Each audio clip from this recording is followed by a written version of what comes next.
వందల సంవత్సరాలు పరిపాలించిన తెల్లవాడు మన గురించి 2 విషయాలు చెప్పాడండి.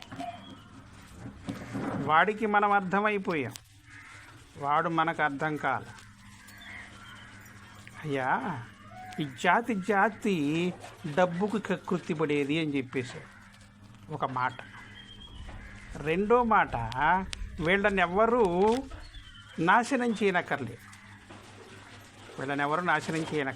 వీళ్ళే మత కుల ద్వేషాలతో కొట్టుకు చస్తారు, వీళ్ళకు వీళ్ళే నాశనం అవుతారని తేల్చి చెప్పేసాడయ్యా.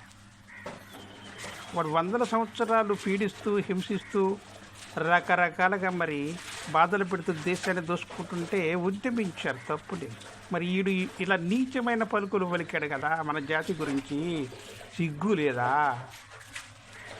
సిగ్గు తెచ్చుకొని మనలో మార్పు తెచ్చుకొని జాతిని ఉద్ధరించుకుందాం, ఆలోచించుకోండి.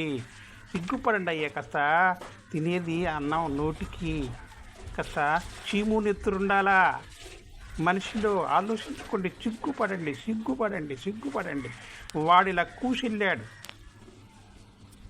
తెల్లాడు మన గురించి. అయ్యా, కాస్త సిగ్గుపడి మనం మార్చుకుని మన జాతిని మనం ఉద్ధరించుకుందాం. జై హింద్.